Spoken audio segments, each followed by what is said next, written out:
Welcome back, everybody that's subscribed to the channel. And if you're new, first time watching the channel and checking this video out, I appreciate it, and welcome to the channel. Help me out, hit that subscribe button, smash that like button, and drop me a comment. Let me know what you think of this video at the end after you get done watching it. But today we're going to be installing some 10-inch mini apes made by Paul Yaffe.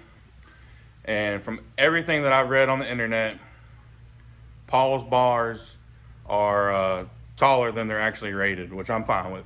You get more bar for the price. So these 10s are actually about 12s. And from everything I read on the internet, you should be able to use all your stock cables, brake lines, clutch cables, wires, etc. So we're gonna put that to the test today. So stick along with the video. I'm gonna film this install and let y'all know how it goes.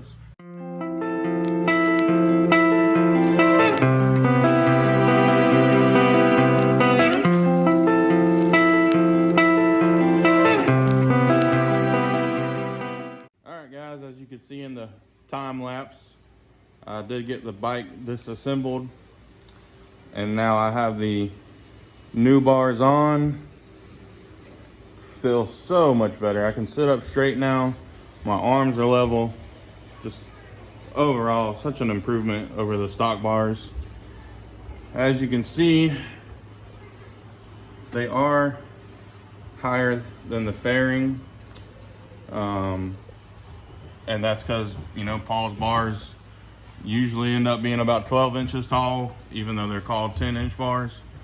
Which I'm fine with, because you get the price of 12-inch bars for 10s. But everything went smoothly. It was pretty easy install. These are 1-inch bars, so I just ran the cables outside, just like you have on your stock bars. I gotta finish zip tying them up, you know, make them look nice and clean. But all the electrical, I had plenty. I didn't have to reroute anything or move connectors around. There was plenty of slack. You probably could run a set of 12-inch bars on here and not have to mess with your electrical, as long as you're not running the electrical inside the bars. And that's why I went with these 1 inches, because it makes it so much easier than have to snake everything through the bars, buying all the wire extension kits or doing it yourself. I like factory.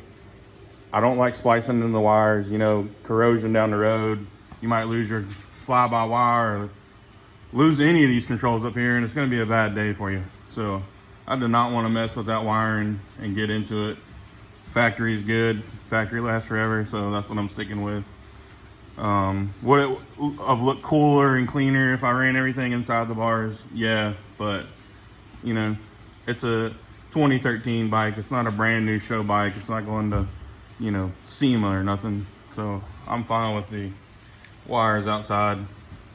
The only thing that you will have to do is the clutch cable was not long enough to run in the stock position.